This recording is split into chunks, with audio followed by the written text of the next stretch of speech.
दोस्तों, आज हम जो कहानी आपके लिए लेकर आए हैं उस कहानी का शीर्षक है एक पंजाबी, एक राजस्थानी, एक भोजपुरी बहू।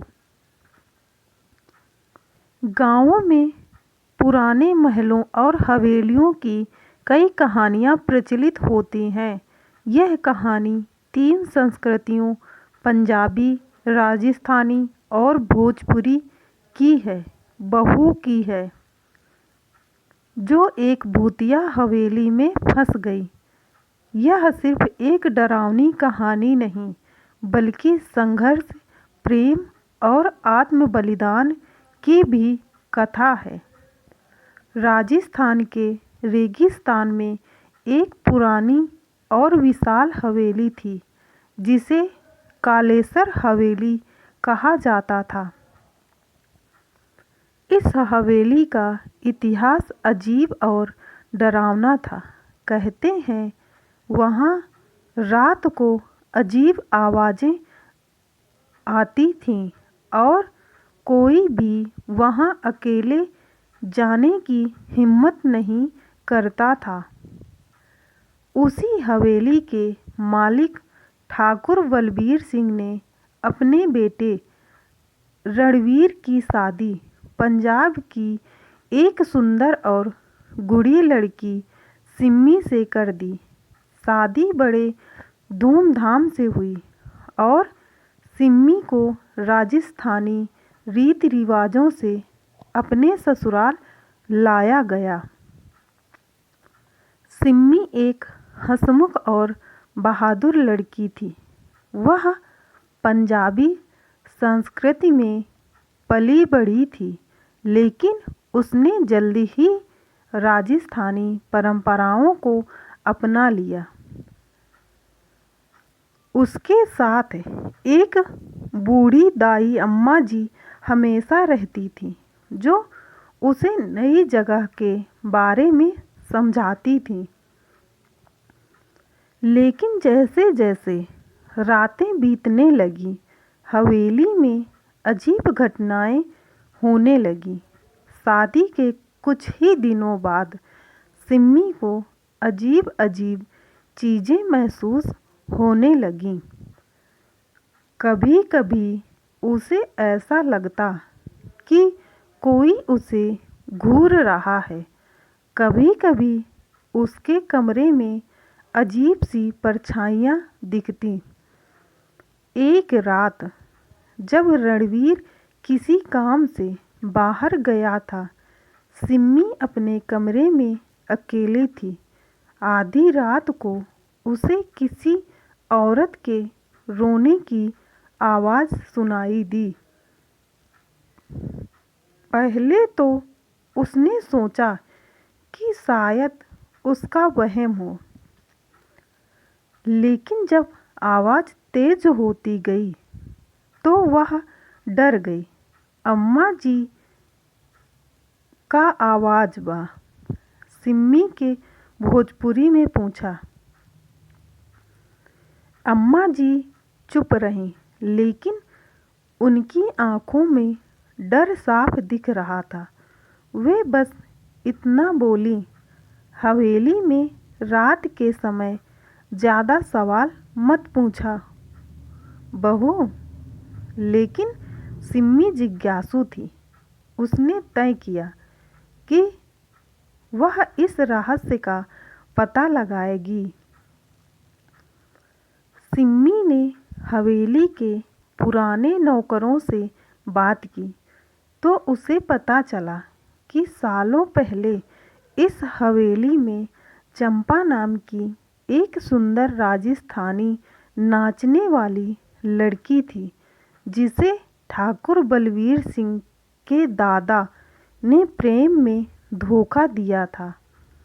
जब उसने शादी की बात की तो उसे जिंदा दीवार में चुनवा दिया गया था।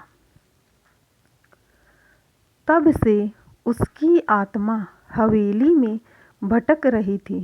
कहते हैं अगर कोई नई बहू हवेली में आती तो चंपा की आत्मा उसे अपना रूप बना लेती और ठाकुर खानदान का विनाश कर देती। अब सिम्मी को समझ आ गया कि हवेली में कुछ बहुत गलत हो रहा था। सिम्मी ने सोचा कि अगर चंपा की आत्मा से बात की जाए तो शायद उसे मुक्ति मिल सकती है। एक रात जब हवेली में सब सो रहे थे, वह अकेले हवेली के पुराने हिस्से में गई। अचानक एक ठंडी हवा चली और सामने एक छायादार आकृति प्रकट हो गई। तू कौन है? सिम्मी ने हिम्मत से पूछा। मैं वो हूँ जिसे प्यार में धोखा मिला है, मुझे न्याय चाहिए। भूतनी की आवाज़ गूंजी। सिम्मी ने पूछा, मैं तुम्हारी मदद कैसे कर सकती हूँ? भूतनी ने कहा, अगर मेरे हत्यारे की असली कहानी सबके सामने आए तो मैं मुक्त हो जाऊंगी। सिम्मी ने अपने पति रणवीर और ससुर को सारी सच्चाई बताई। पहले तो किसी ने उसकी बात पर विश्वास नहीं किया, लेकिन जब हवेली के गुप्त तहखाने में चंपा के कंकाल मिले तो सब चौंक गए।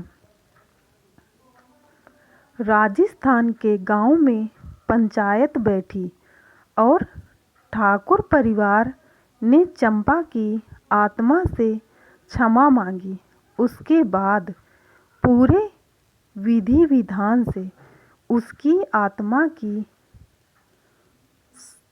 शांति के लिए अनुष्ठान किया गया। जैसे ही चंपा की आत्मा मुक्त हुई, हवेली से डरावनी घटनाएं बंद हो गईं।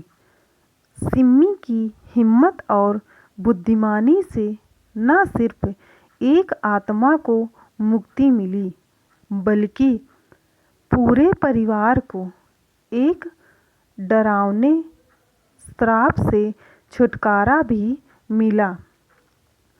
अब हवेली फिर से खुशहाल हो गई और सिम्मी को पूरे गांव में शेरनी बहू कहा जाने लगा।